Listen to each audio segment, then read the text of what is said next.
Capricorn. This is Inspire 2016 with your weekly tarot reading for the week commencing the 30th of November until the 7th of December 2020. The first card for you is representing, how do you feel about yourself? Your card is the Seven of Cups. Although dreaming is beautiful and provides inspiration for action, you must at some point begin to build those castles in your real life. A choice must be made even though the apparent multiplicity of options seems to paralyze you with either fear or excessive anticipation. If you are unable to make a decision because of too many options, it is time to carefully evaluate the pros and cons of each option and make a thoughtful choice. You also need to be very clear about what it is you are working towards so that you can make the best choice. Make your decision with caution, as all is not what it seems to be. Great opportunities may turn out to be major problems later on, while less enticing options may turn out to be golden opportunities. With the Seven of Cups, there is a risk of illusion. You need to separate what is real from what is illusion. Protect yourself against unclear or wishful thinking and habitual daydreaming. Oftentimes, this card shows choices and plans that have little or no basis in reality. With so many choices presented to you, it is easy to be swayed to that cup containing the snake of jealousy and cunning. Since this card is from the suit of cups, the temptation is likely to be sexual or emotional in nature. The one-night stand, the extramarital affair, and all those other things that seem innocent and pleasurable at the time they are undertaken. But in the vast majority of cases, the pleasure gained temporarily is far outweighed by the consequences that last, in most cases, for an entire lifetime. The second card for you is representing, what do you want most right now? Your card is the Nine of Pentacles. What do you want most right now is to sit back and relax and enjoy some of life's luxuries, since you have worked hard to get here. You deserve it. Do not be afraid to splurge, indulge or pamper yourself, particularly if it is as a reward for all of your hard work. Treat yourself to a special occasion, to simply celebrate the journey you have been on to achieve your goals and to re-energize yourself for the next phase. You are close to reaching completion, so acknowledge this and then prepare for what will come after. Sometimes, however, the Nine of Pentacles can indicate that you are close to reaching your goal but you have not yet made it. So, as a result, you may want to stick to your program and continue sacrificing until you have reached that goal. You are showing great self-discipline and self-control to ensure you get to where you want to be. Whilst the suit of Pentacles typically focuses on material wealth and gain, the Nine of Pentacles also suggests that you are in harmony with the nature that is around you. You have an appreciation for the beauty and abundance found in nature, and you are able to harness this energy to bring pleasure into your life. You may enjoy gardening or floristery, or you may simply like to pass your time in the beauty of nature with picnics or walks in the park. The third card for you is representing your fears. Your card is the Four of Pentacles. You are afraid of losing money. You are haunted by a fear of poverty that compels you to be materialistic. You are extremely defensive and self-protective materially and emotionally, fearful of opening up and trusting other people. You are very reluctant to spend money and you are keeping a very tight rein on your cash. On the flip side, you may be spending too much money and need to get a better hold of your financial resources. You have spent your time recently focused on career building and material acquisitions, rather than your relationships. This approach to life has been quite successful financially but is very limiting when it comes to connecting authentically with others. You have created a prison for your time and your energy by building up this solid wall of work and financial responsibilities, and will need to release and escape from this to some extent if you want to focus on more personal issues. The important thing to realize is that success in your career is beneficial, but only to a point. You may need to examine your life and determine what you can give up, particularly in terms of effort and time put towards work and other similar activities, so that you can have more energy available for developing personal relationships. The Four of Pentacles asks you to loosen your hold on your need for security and stability and step outside your comfort zone. While it will feel a bit shaky at the start, this is an important step in your personal development. The fourth card for you is representing what is going for you. Your card is the Six of Pentacles. If you are the wealthy man, then you have accumulated great wealth and are now in a position where you can offer financial assistance to those in need. Now that you have lived through the darkness long enough to see the inner light, it is time to help others who are not so fortunate. Consider giving to charity or reaching out a helping hand to someone who needs your support.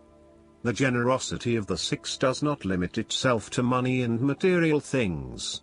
Giving of your time or your wisdom is often just as spiritually fulfilling as giving away money or gifts, and the intangible gift of your presence is received just as well, if not better. You may also be inclined to make a loan to someone, on the premise that they will eventually pay you back once they are back on their feet.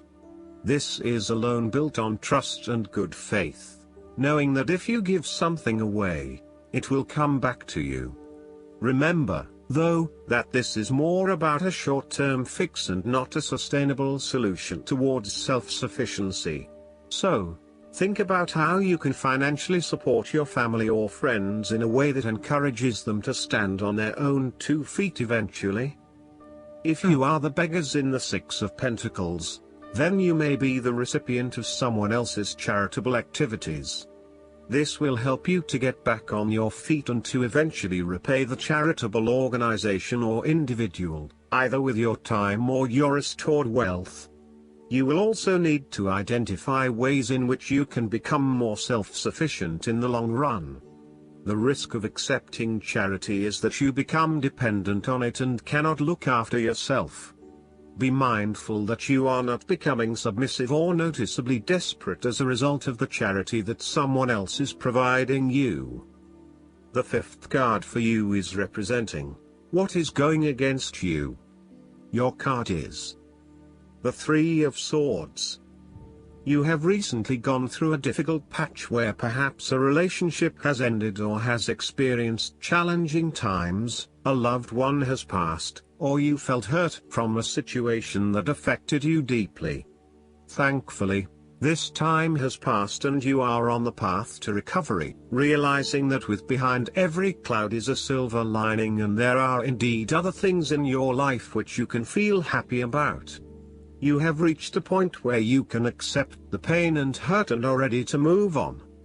Overall, you are finding it very hard to move on from a recent loss or heartbreak.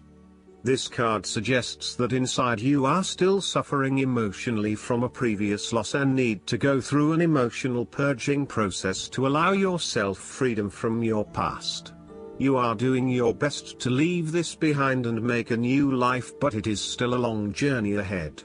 Be careful that you are not getting stuck in the moment of grief, and instead you are focused on leaving behind your past and embracing new opportunities. It is always hard to bear the pain of separation or understand why you have been inflicted with such sorrow. Learn to accept your situation so that the healing process will not become blocked. Allow yourself to experience the pain, give yourself the right to grieve and release the heartache. Let it go, and then, once the upset, pain and tears have gone, open the door to new experiences.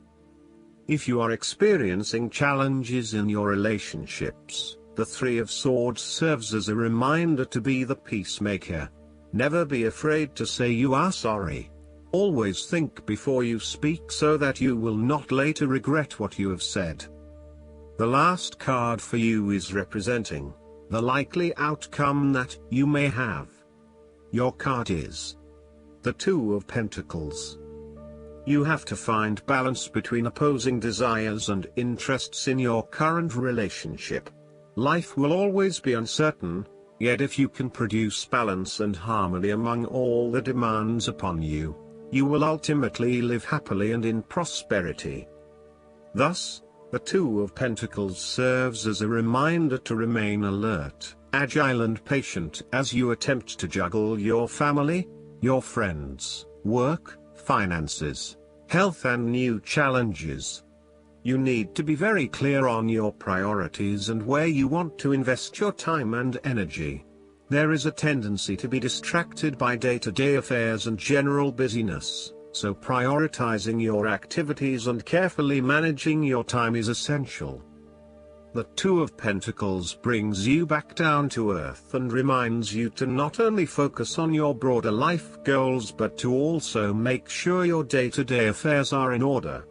This is a card of good time management and financial management, ensuring that your bills are paid on time, that you keep a record of all your appointments and daily commitments, etc. It may sound tedious having to focus your attention on these more mundane issues, but this card reminds you that sometimes getting on top of your daily affairs is as important as pursuing your broader life goals. Last but not least, the guidance card for you is ask for your needs to be met.